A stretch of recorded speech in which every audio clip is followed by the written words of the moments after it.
Hello दोस्तों, स्वागत है आपका मिड डे मील क्लासेस में।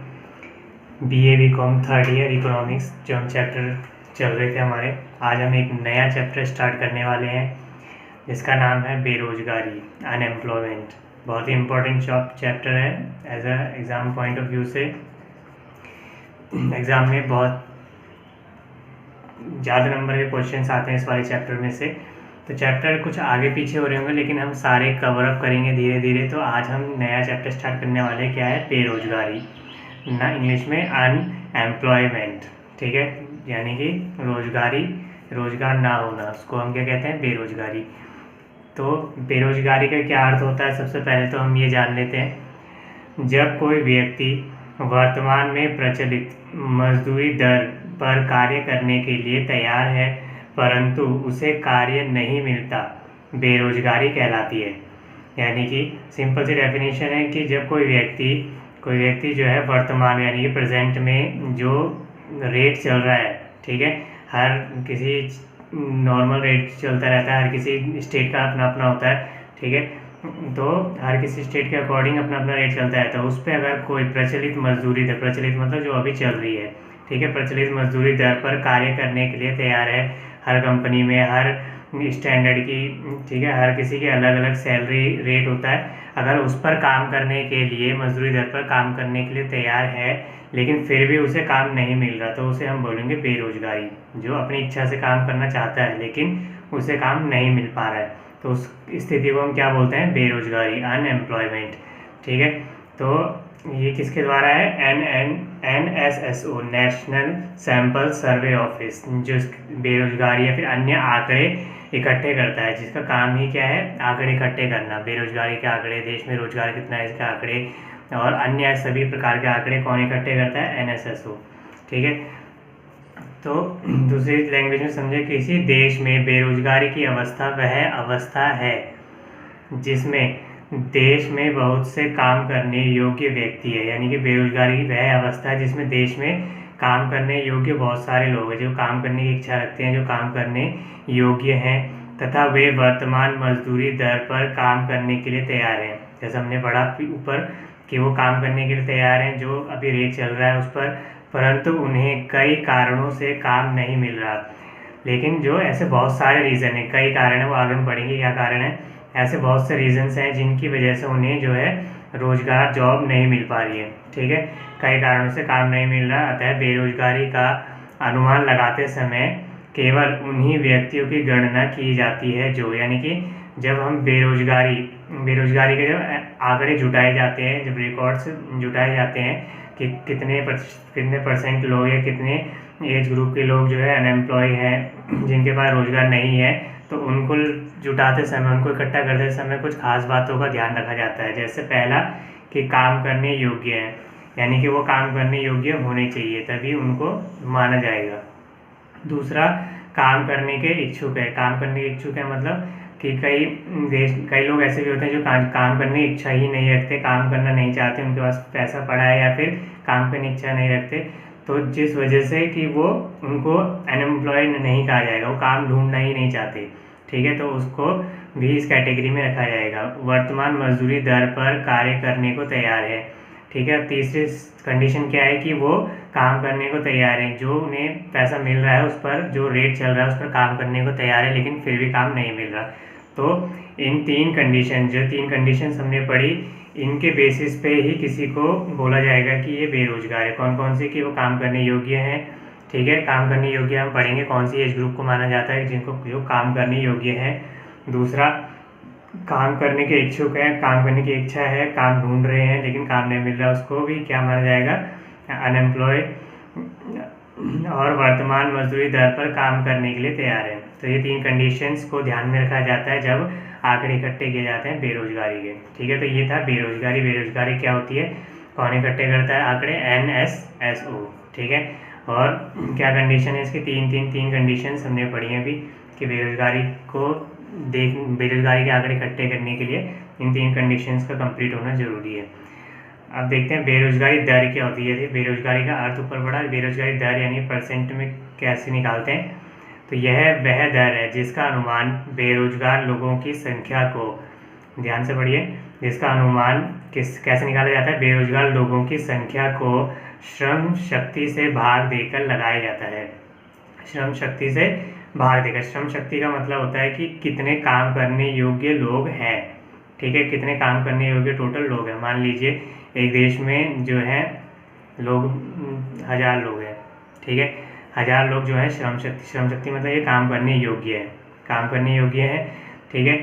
और इनमें से टोटल कितनों के पास काम है, कितनों के पास काम नहीं है। मान लीजिए 1000 लोग काम करने योग्य हैं, काम कर सकते हैं, लेकिन इनमें से मान लीजिए 500 लोग बेरोजगार हैं, ठीक है, इनमें से ही 500 लोग बेरोजगार हैं, तो कितने परसेंट निकलेगी? जो मतलब कि 50% लोग बेरोजगारी दर इससे निकलती। बेरोजगारों की श्रम संख्या बट्टे में श्रम शक्ति, काम करने लायक, उसी को हम क्या बोलते हैं? बेरोजगारी दर।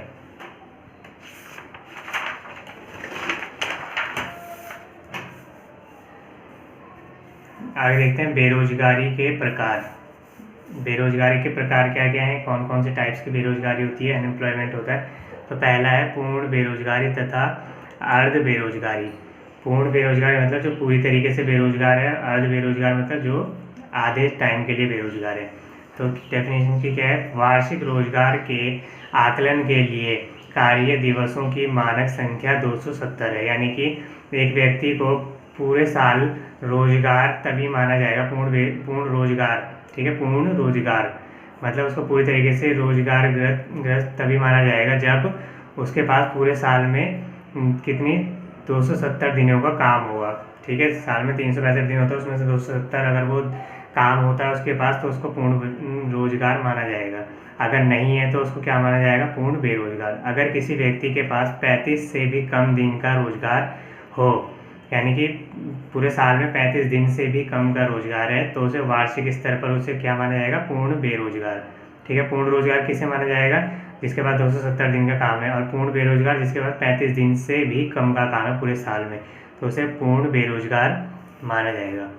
दूसरा, यदि व्यक्ति के कार्य के दिन 35 से ज़्यादा एवं 135 दिनों से कम हो, कितना? 35 से और 135 दिनों से बीच में, 35 से ज़्यादा और 135 दिनों से कम, तो उसको क्या माना जाएगा? अर्ध बेरोजगार। उसको जिसके पास आधा रोजगार है, ठीक है, अर्ध बेरोजगार कहा जाएगा। वहीं 135 दिनों से अधिक के रोजगार की स्थिति को पूर्ण रोजगार कहा जाता है। 135 दिन से अधिक का रोजगार है तो उसके पास, उसको क्या बोला जाएगा? उसे पूर्ण रोजगार, यानी कि उसके पास रोजगार है, ठीक है। ये कंडीशंस किसके अंतर्गत आती है? पूर्ण बेरोजगारी तथा अर्ध बेरोजगारी के अंतर्गत। पहला टाइप ये है, ठीक है। सेकंड है प्रकट बेरोजगारी, ओपन अनएम्प्लॉयमेंट। प्रकट मतलब जो पूर्ण तरीके से दिख रही है साफ साफ। यदि कोई व्यक्ति किसी उत्पादक कार्य में शामिल ना हो तो उस स्थिति को प्रकट बेरोजगारी कहते हैं। यानी कि कोई भी व्यक्ति किसी भी प्रकार की जॉब नहीं है, किसी प्रकार के कार्य में शामिल नहीं। उत्पादक कार्य मतलब किसी भी प्रकार के जॉब, किसी न किसी चीज़ के निर्माण में, प्रोडक्शन में, चाहे वो सर्विस हो सकती है, फर्स्ट सेक्टर, सेकंड सेक्टर, कोई सा भी हो सकता है। तो जिस पर साफ साफ दिख रहा है कि उसके पास काम नहीं है, तो उसको हम क्या बोलते हैं? प्रकट बेरोजगारी। से पूर्ण तरीके से कोई रोजगार नहीं है, पूरे बेरोजगार है। थर्ड है प्रच्छन्न बेरोजगारी, डिस्गाइज्ड अनएम्प्लॉयमेंट। प्रच्छन्न बेरोजगारी क्या होती है? जब किसी काम में ज़रूरत से ज़्यादा व्यक्ति शामिल हो, ठीक है, यानी कि कोई काम है जिसमें, अभी आगे बढ़ते हैं, जबकि उतने लोगों की ज़रूरत नहीं होती, यह स्थिति क्या कहलाती है? प्रच्छन्न बेरोजगारी। यानी कि जब किसी काम में ज़रूरत से ज़्यादा व्यक्ति शामिल हो, मान लीजिए का ज़रूरत है सिर्फ 10 लोगों के, उसमें शामिल है 20 लोग, तो जो 10 लोग एक्स्ट्रा लगे हैं वो क्या कर रहे हैं? एक तरीके से हम कह सकते हैं टाइम पास हो रहा है वहाँ पे, यानी कि उनके बीच जो चीज़ें हैं वो बढ़ रही है। जबकि ज़रूरत काम आसानी से 10 लोगों से हो सकता है, लेकिन उसमें लगे हुए 20 लोग हैं क्योंकि उनके पास काम नहीं है।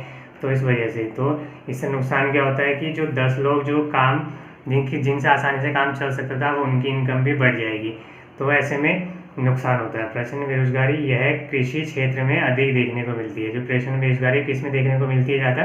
कृषि क्षेत्र में। कृषि क्षेत्र में कैसे मिलती है कि देखा होगा आपने, कृषि खेती में जहाँ ज़रूरत सिर्फ कुछ ही लोगों की होती है, वहाँ आध से ज़्यादा लोग लगे हैं, तो ऐसे में कंडीशन पैदा होती है कि कौन सी? प्रच्छन्न बेरोजगारी की। अगली है संरचनात्मक बेरोजगारी। यदि देश की उत्पादक संस्थाओं की संख्या में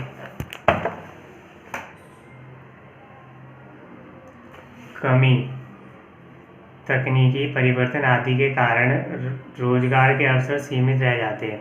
यानी कि देश की उत्पादन संस्थाएं मतलब जो जिनसे उत्पादन, जहाँ फैक्ट्रीज, कंपनीज, ठीक है, उनकी कमी है, मतलब वो पर्याप्त मात्रा में नहीं है जितनी रोजगार देने के लिए चाहिए। या फिर तकनीकी परिवर्तन आदि के कारण रोजगार के अवसर सीमित हो जाते हैं। यानी कि तकनीकी मतलब जैसे अगर हम बात करें कोई नई टेक्नोलॉजी आ गई, रोबोटिक टेक्नोलॉजी आ गई, या फिर कोई नई एडवांस टेक्नोलॉजी आ गई जिसको चलाने के लिए सिर्फ जो है एक्सपर्टीज़ चाहिए, तो उस केस में जिनको चलाना नहीं आता उनके पास रोजगार नहीं रहेगा, उनका रोजगार जो है छिन जाएगा। तो ऐसी कंडीशन होती है। और श्रम शक्ति का एक बड़ा वर्ग बेरोजगार होता है। ऐसी कंडीशन होने पे क्या होता है कि जितने की ज़रूरत है उतने को ही रखा जाता है, जिनको काम नहीं, वो चीज़ समझ नहीं आती, उनको हटा दिया जाता है। तो ऐसे में एक बड़े लेवल पे बेरोजगारी हो जाती है। तो इस समस्या को संरचनात्मक बेरोजगारी का, संरचनात्मक क्यों बोला गया है, क्योंकि संरचनात्मक का मतलब होता है बेसिक, एक तरीके से हम बोल सकते हैं जो उसका स्ट्रक्चर है, बेसिक स्ट्रक्चर। जैसे कंपनी में अभी तक मान लीजिए हाथों से काम होता था, अचानक से मशीन नहीं आ गई और जो एम्प्लॉय हैं उनमें से कुछ ही एम्प्लॉय को उस पर काम करना आ रहा है या समझ आ रहा है, तो उन्हीं को काम पर रखा जाएगा। बाकी जो काम करते थे उनको समझ नहीं आ रहा तो उनको हटा दिया जाएगा। तो बेसिक स्ट्रक्चर जो था चेंज हो गया कंपनी में, संरचनात्मक बेरोजगारी आ गई, तो उसी को बोलते हैं संरचनात्मक बेरोजगारी। यह एक दीर्घकालीन समस्या है। कैसी है? दीर्घकालीन मतलब लंबे समय तक चलने वाली, क्योंकि ये लंबे समय तक चली, एकदम से ही नए रोजगार उत्पन्न नहीं किया जा सकती या एकदम से नई कंपनीज खड़ी नहीं की जा सकती। उत्पादक संस्थाओं की कमी लगातार रहने के कारण संरचनात्मक बेरोजगारी बनी रहती है। जब ऐसी चीज़ों की कमी लगातार रहेगी जो रोजगार देती है, जैसे कंपनीज, फैक्ट्रीज, जो भी चीज़ें हैं उनकी कमी अगर लगातार रहेगी तो बेरोजगारी ऐसी लंबे टाइम तक बनी रहेगी। अगला है चक्रीय बेरोजगारी।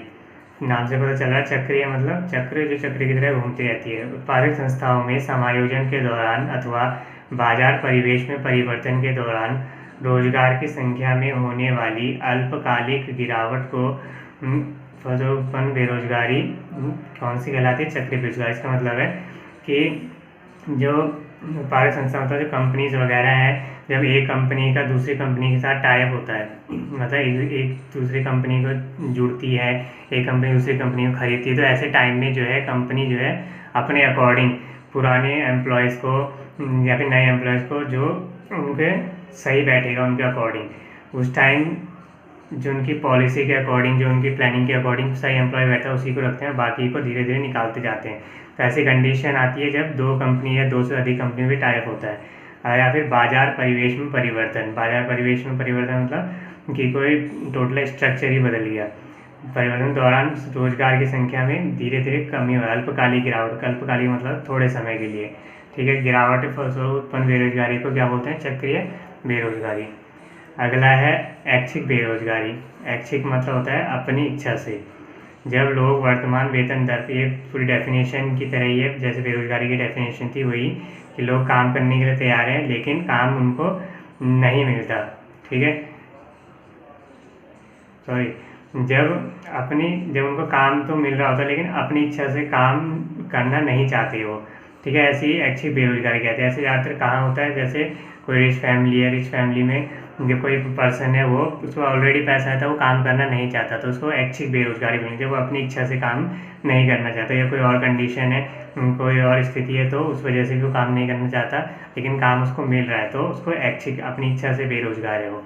इसी का उल्टा है एक रिवर्स में, अपोजिट में अनैच्छिक बेरोजगारी, जो कि डेफिनेशन की तरह ही है। अनैच्छिक इसी का सेम रिवर्स, कि काम करने को तैयार है लेकिन काम नहीं मिल रहा, तो उसी को क्या बोलेंगे हम? अनैच्छिक बेरोजगारी, ठीक है।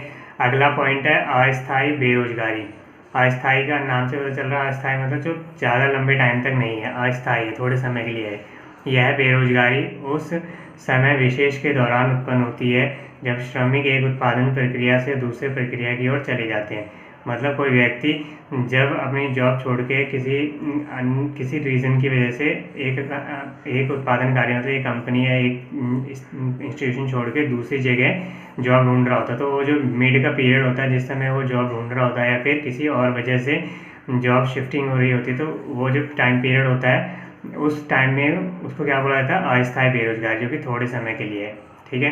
तो ये थे हमारे क्या थे? बेरोजगारी पढ़ी हमने, बेरोजगारी के प्रकार, ठीक है, पेपर में डायरेक्टली आ जाता है क्या कि बेरोजगार के प्रकार कौन से, यहाँ पे शॉर्ट नोट्स में इनमें 1 या 2 पूछ लेता है, तो ये आपको बहुत ध्यान से पढ़ने। अभी हम इस चैप्टर को सेकंड पार्ट में कंटिन्यू करेंगे। अभी एक पार्ट के लिए इतना ही। Thank you.